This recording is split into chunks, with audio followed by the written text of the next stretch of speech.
Como vai, gente? Eu sou o Major Aguiar e hoje está de volta com o Blitz Digital Entrevista, um formato diferente, com apoio fundamental e importante do Hotel San Marco, que disponibilizou esse ambiente aqui muito confortável para a gente entrevistar uma personalidade aqui de Brasília, o senhor General Rocha Paiva.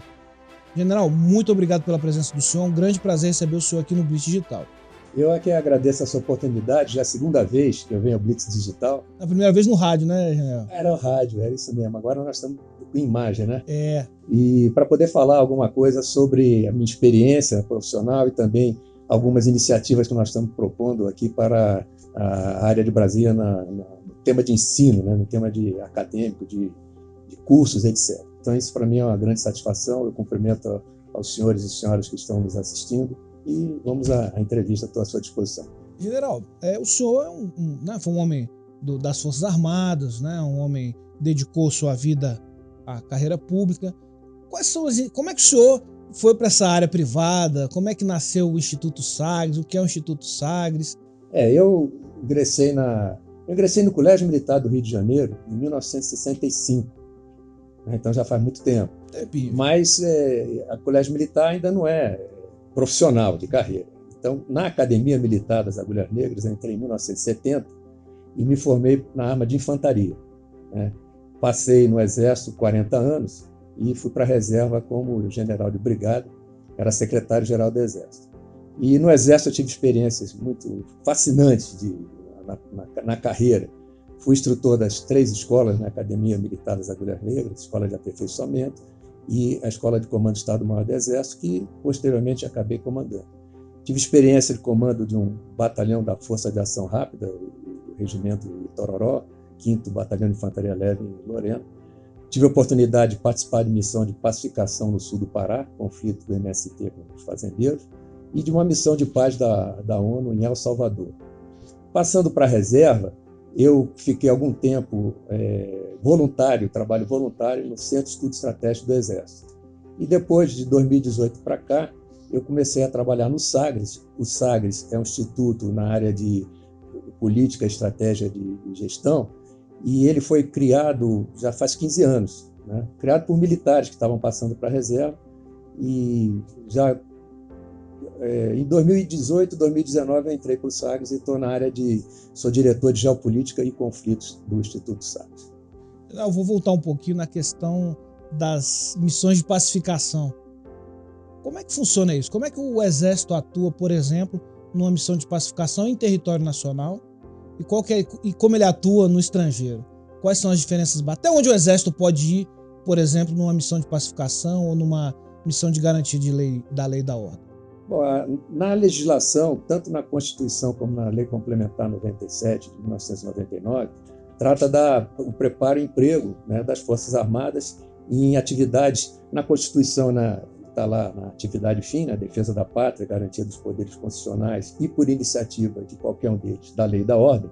Então isso já respalda o emprego das Forças Armadas numa situação interna de pacificação para a garantia da lei e da ordem.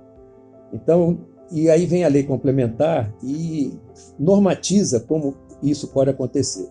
Então, quando os órgãos de segurança pública no Estado estão atingindo o limite de sua capacidade e de atuação, então, por meio de um acerto, vamos chamar assim, entre o governador do Estado e o presidente da República, o presidente da República determina o emprego das Forças Armadas por tempo limitado e área limitada.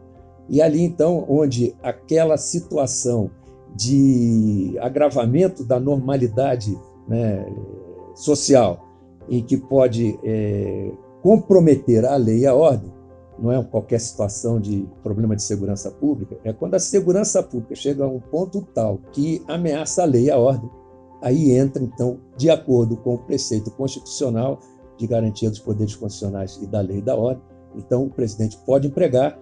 E esse emprego é feito em consonância com o governador de estado, em área limitada por tempo limitado.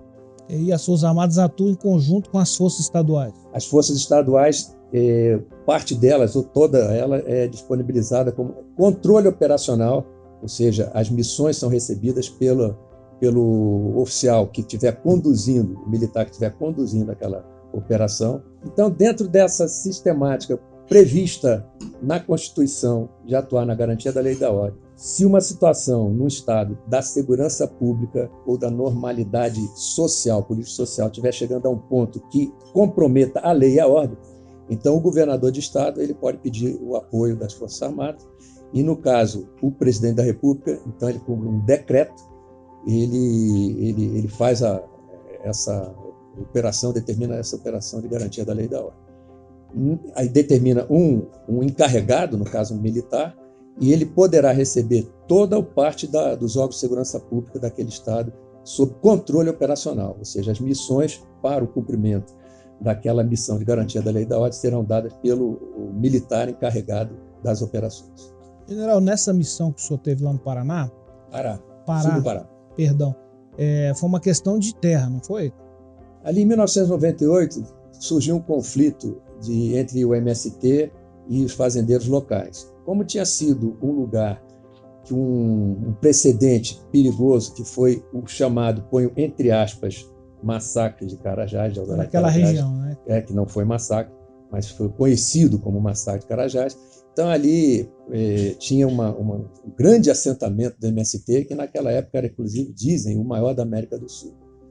Então, ali estava havendo esse conflito. E o MST já tem uma história de não ser muito amistoso com as forças de segurança. Como é que o senhor fazia para lidar com essas... Bom, assim que eu cheguei lá, eu fui com o meu grupo de comando, fui nesse assentamento. Então, estive lá com a liderança deles, né? Conversei com eles, disse qual era a minha missão. Eu não era a primeira unidade do Exército que estava lá, a minha era a quarta que chegou lá. Primeiro, eles cumpriram missão de 30 dias com cada um dos batalhões da região, são 4 batalhões. Então, o 5º batalhão, depois de 100 e poucos dias já de missão, né? Nós chegamos lá e ficamos 40 dias. Meu batalhão era de São Paulo, lá de Lorena, em São Paulo. Então, eu chegando lá, eu fiz logo contato, né? E nós tínhamos algumas operações de aciso, tínhamos checkpoints nas estradas para ver a movimentação, de modo que qualquer movimentação a partir daquele assentamento, e tinham outros, não era só esse, mas esse era o maior, eu tinha condições tomava conhecimento. E eu passei a ver o seguinte, eles tinham lá um posto de atendimento de saúde, só que o prefeito da cidade, que ficava pertinho, não mandava médico para lá porque eles tinham medo, né? E eles não queriam deixar a polícia militar entrar lá. Então eu fui e eu coloquei meu médico para atender naquele posto de saúde. Eu costumava levar umas bolinhas de plástico e dava para as crianças, tá? Então, com isso, foi havendo um certo relacionamento de amizade entre a comunidade e a força que estava lá, a ponto de a comunidade pedir a liderança do MST não a liderança do MST nacional, essa se soubesse então ia criar caso, mas o local, eles pediram nosso apoio, inclusive para policiamento da região, da área do assentamento. E eu tinha lá, eu fazia uma patrulha de noite e uma de madrugada. Uma tardinha e uma de madrugada. E aconteceu que eu fiquei lá, era mês de setembro também, no dia 7 de setembro, uma companhia de um batalhão do Exército desfilou dentro do assentamento do MST, hasteando a bandeira nacional, tá? E arriando a bandeira nacional, desfilando sob aplauso da comunidade. Acho que se o Pedro Stedley soubesse disso, teria demitido aquela liderança todinha. Naquela oportunidade, chegaram a falar para mim, no batalhão, coronel, eu era coronel, né? Por que a gente não filma isso aqui e manda para o Centro de Comunicação Social do Exército? Porque no dia seguinte eles vão destituir essa liderança aqui e nós vamos ter um monte de problemas. Então deixa assim do jeito que está. Então isso é um caso real que já aconteceu, isso foi em 1998, há muito tempo, né? E que mostra que se você tiver condições de chegar ao assentado, não é liderança, porque a liderança lá ainda era desconfiada, ficava muito desconfiada. Ela foi quase que pressionada pela comunidade a aceitar a nossa presença lá. E ela não tinha condições de fugir a isso aí, porque pela liderança a gente não faria. Mas as pessoas não estão muito ligadas na questão ideológica, né, General? As pessoas são elementos de manobra, né? São usados por eles, né? Tanto que existem algumas coisas no Brasil que, assim, se você pegar o assentado Não o ideológico que está ali por uma questão inclusive de movimento grancista e querendo mudar o regime do Brasil. O assentado normal, o cidadão. O que realmente está querendo uma terra... Se você fizer um bom projeto para ele abandona a liderança do MST na hora. O problema é a pressão que eles ficam. Né? Eles ficam sob pressão dessas lideranças. Né? E aí tem receio de abandonar a liderança. Essa questão é muito interessante, mas a gente precisa falar das questões geopolíticas, que é a especialidade do senhor hoje, né? Sim. O senhor é um estudioso aí das questões, dessas crises políticas que tem gerado uma pressão, né, na comunidade internacional.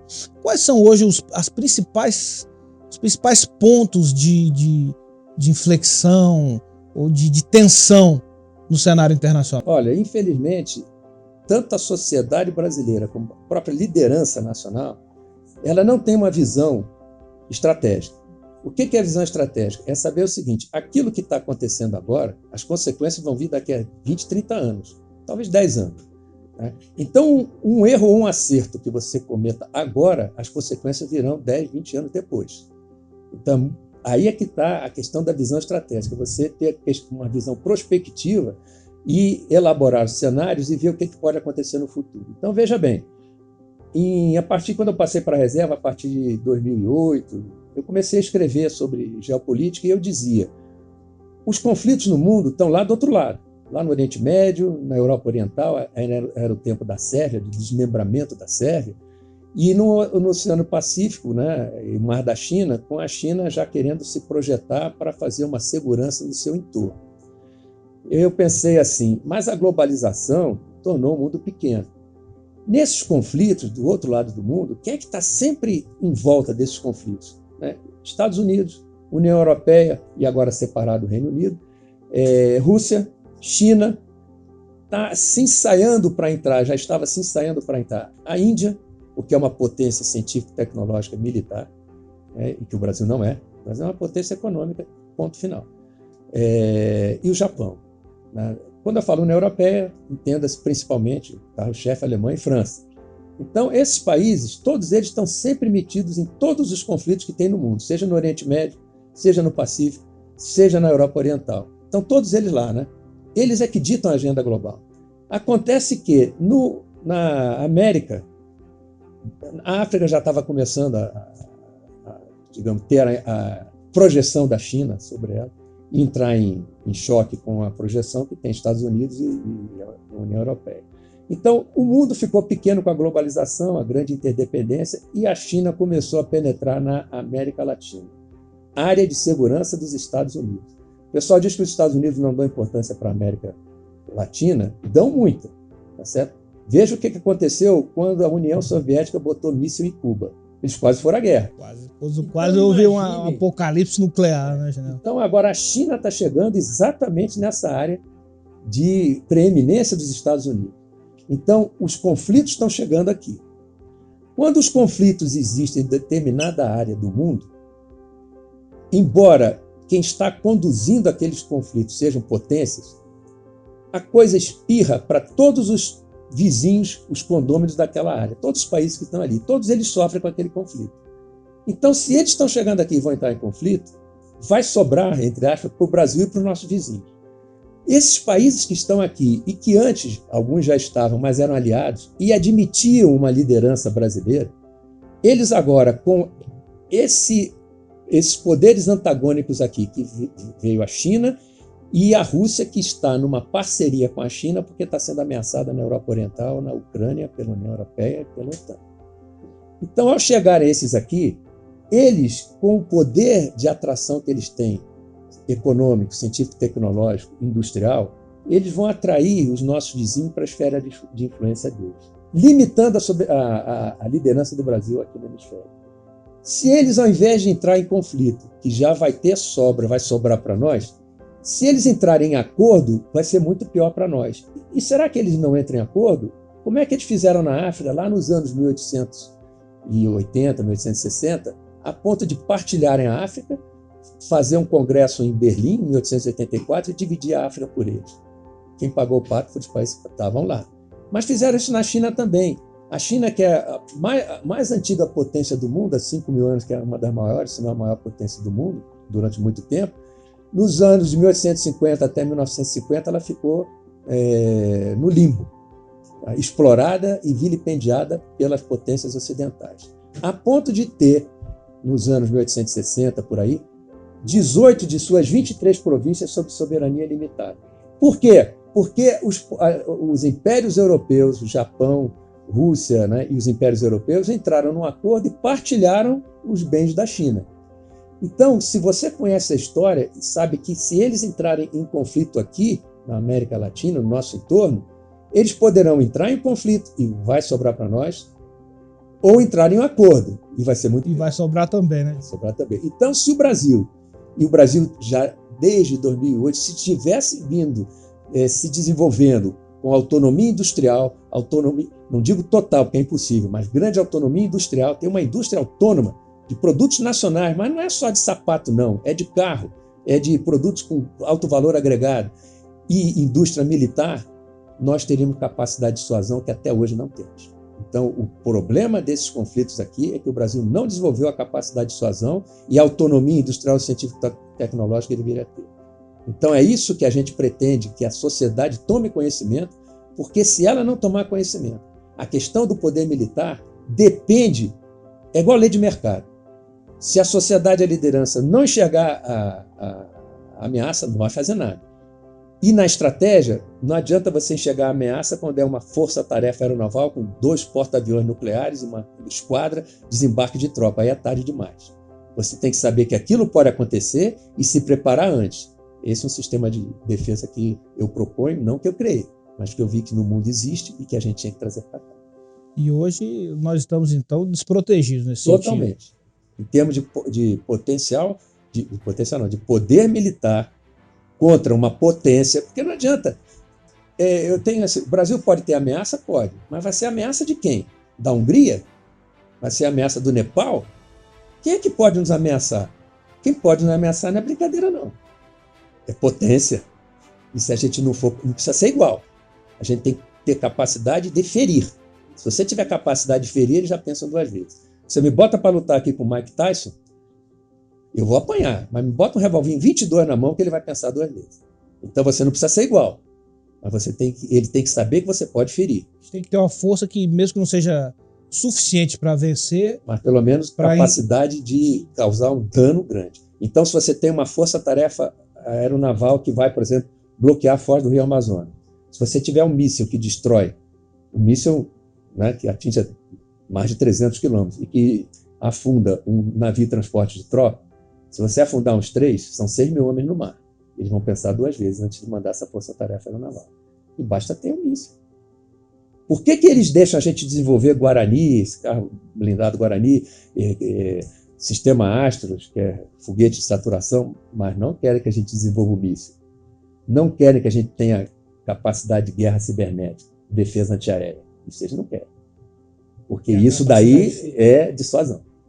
Com um sistema desse, a gente tem capacidade... Que é o que a Índia e o Paquistão têm hoje? Tem até bomba atômica. Que são países, né?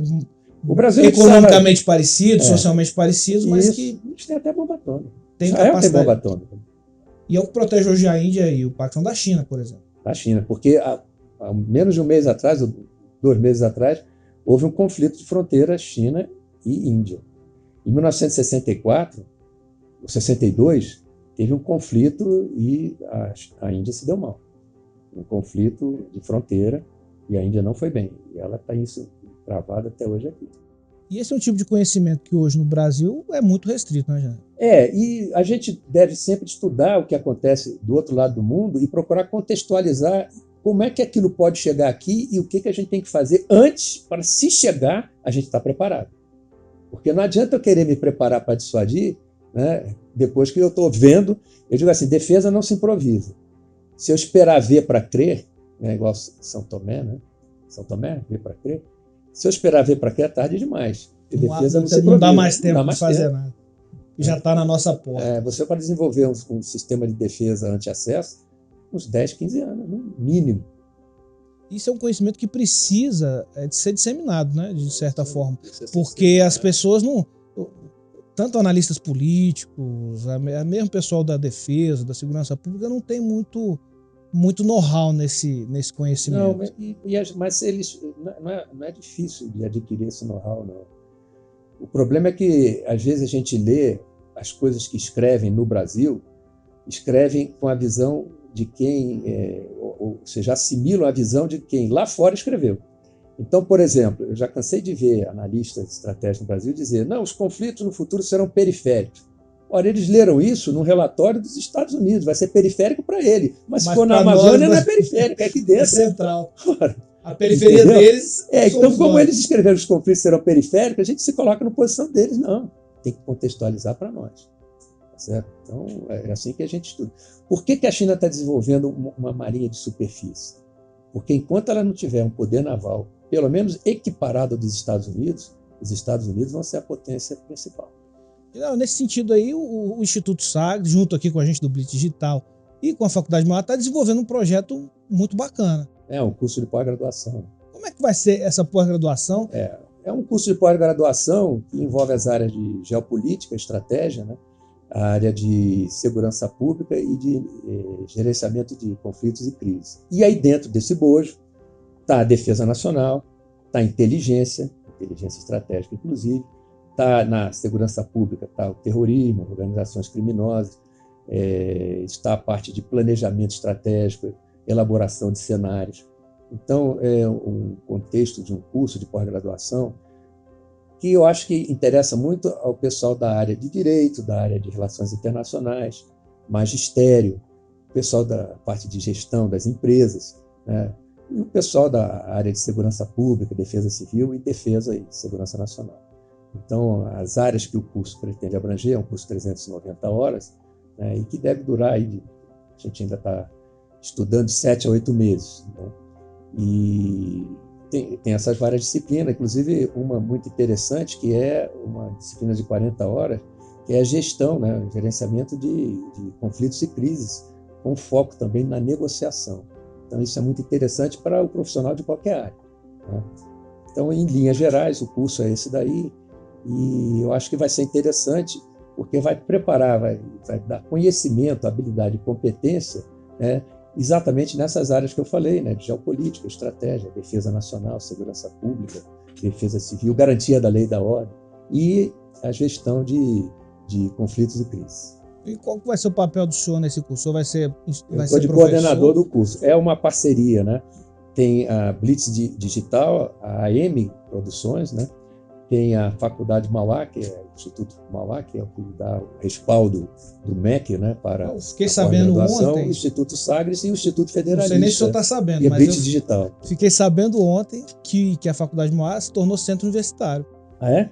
Que é mais um... Olha, estou recebendo a notícia muito bom. Mais reforça, né? Uma chancela, né? Reforça Da qualidade do curso. É isso mesmo. Como é que o senhor acha que um profissional, por exemplo, da área privada vai se beneficiar de uma formação nesse sentido? Olha, primeiro, você pega geopolítica e estratégia. Quantos livros de empresas, digamos, magos das empresas, das grandes empresas, dos negócios, foram se inspirar em quem, muitas vezes? Né? Sun Tzu, né? Clausewitz. Então, tem várias obras. Então, você pode extrair da geopolítica e da estratégia. Por que é a estratégia? A estratégia é a solução de conflitos. E o profissional de qualquer área, na segurança pública, na defesa, na área empresarial, ele é um gestor de conflitos. Então, esse curso vai dar um conhecimento para ele do que eu posso extrair da geopolítica, da estratégia, né? da doutrina de gestão de conflitos e crises, da negociação, né? Na área de segurança pública, né? Quantas vezes o pessoal de segurança pública é envolvido nessa parte de gestão e o conhecimento, fruto dos conhecimentos milenares, né, de condução de estratégia, de atuação da geopolítica, o quanto ensinamento vem disso daí e que é consolidado e aplicado depois no mundo civil. É por aí que a gente vê como é que esse profissional pode aproveitar. E os de magistério também, né? Ampliação do conhecimento. Quando a gente vai estudar administração mais a fundo, a gente vê que eles começaram estudando a administração militar, logística militar, né? O que é a geopolítica? A geopolítica é a influência dos espaços na política, e a política empresarial existe. Então, se aquela geopolítica no campo político propriamente dito tem uma doutrina, tem ensinamento, o empresário, ele conhecendo isso daí, ele é só adaptar, contextualizar para a área de atividade dele. Inclusive, na introdução à geopolítica, um dos objetivos e uma das aulas no final é exatamente, à luz dos conhecimentos da geopolítica, um caso esquemático em que a pessoa, seja como professor, seja como um empresário, como que ele extrairia dos conhecimentos que ele teve naquela disciplina geopolítica para lidar com um problema na sua área de trabalho. E a gente vai procurar contextualizar também as disciplinas com aquilo que a gente vai ter que ver o perfil, né, do aluno, né, e se tiver uma quantidade grande, um universo grande de aluno de determinado perfil, a gente vai conduzir as coisas um bocado também para aquele perfil. General, e como é que vai ser? Como é que vai se dar o curso? Vai ser nas instalações da Mauá? Ou... Sim, o curso é 100% EAD. O que é muito bom, né? Nesse tempo de pandemia. Isso. Então, algumas aulas já estão sendo gravadas, né? Então, estão sendo gravadas com tecnologia moderna.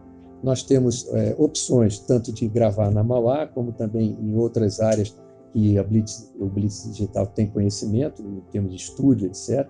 E no próprio Instituto Sagres, que nós temos já vamos chamar assim, uma parafernália recém-adquirida para gravar essas aulas. Então, a gente grava as aulas ficam disponibilizadas há algum tempo, e depois que o aluno assistir aquela aula, vai ficar comprovado que ele assistiu aquela aula, fez os exercícios que foram pedidos naquela aula, e ele recebe, então, a segunda aula.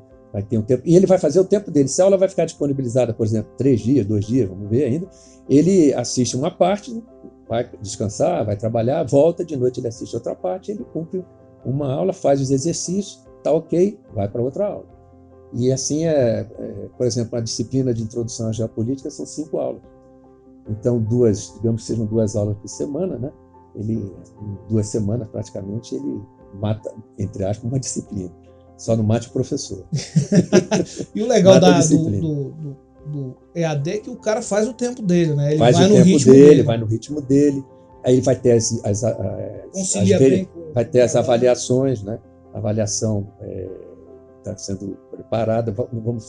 Tem uma plataforma, né, da Mauá, já é uma parte tecnológica, eu não entendo tanto, mas que a Mauá vai disponibilizar, e o aluno vai receber um manual de orientação do aluno, né? O professor também vai ter um manual de orientação, vai ter um estágio para o professor, de modo que quando começar o curso, o aluno já vai saber como é que ele vai ser avaliado, como é que ele tem que buscar o conhecimento na plataforma, quais são os contatos que ele tem que ter, seja na parte administrativa, seja na parte pedagógica. Excelente, general. Se o curso ajuda um profissional da iniciativa privada, quanto mais o pessoal, né, das forças de segurança, das forças armadas, também é uma janela de oportunidade muito boa. Eu acho que tem para o universo pessoal de segurança pública e segurança nacional, vamos chamar assim, seja específico da Força Armada ou dos órgãos de segurança pública, eu acho que é um universo grande e que deverá ser considerado. Também, de repente, o magistério pode ter um universo grande. Defesa, né? Civil também. Defesa civil, exatamente. General, excelente. Gostei demais aí de conversar com o senhor. Obrigado pela presença do senhor aqui no Blitz Digital. Desejo todo sucesso, tanto no projeto da Pós, né, que a gente está junto aí com o Blitz, quanto lá no Instituto Sagres, que tem um trabalho sensacional, de excelência, reconhecido no Brasil inteiro. Né? Queria agradecer a presença do senhor e o senhor se despedir aí do nosso público aí do Blitz Digital. Não vou dizer despedida, mas até breve, né? Até breve, que a gente umas considerações finais. Já que o Blitz Digital está à testa desse curso, a gente poderá ter outras oportunidades para falar do curso, etc. Né? Então, eu agradeço a oportunidade, né, de poder expor essas ideias aqui e dizer para o cidadão e para a cidadã, pense um pouco na defesa nacional. Porque Deus e os soldados só são lembrados em momentos difíceis. Então, se chegar um momento difícil e eu antes não tiver me preocupado com o que vai acontecer com o soldado, vai correr o sangue dele. Muito antes de correr o sangue do restante dos cidadãos e de cidadãs. Mas se o soldado não cumprir a missão dele, e se o cidadão brasileiro não der a eles os meios para ele cumprir sua missão, vai acabar correndo sangue dos senhores e das senhoras. Isso é a mensagem que eu deixo de alerta, né? Vamos nos alertar para a importância da geopolítica, da defesa da segurança nacional, da segurança pública, e também, se ela deteriorar, o país vai se desmilinguir. Então, cuidado. Blitz Digital esteve aqui hoje com o General Rocha Paiva. A gente agradece muito ao General, ao Instituto Sagres por estar presente aqui, por estar firmando essa parceria com o Blitz Digital. E semana que vem a gente volta com mais uma entrevista.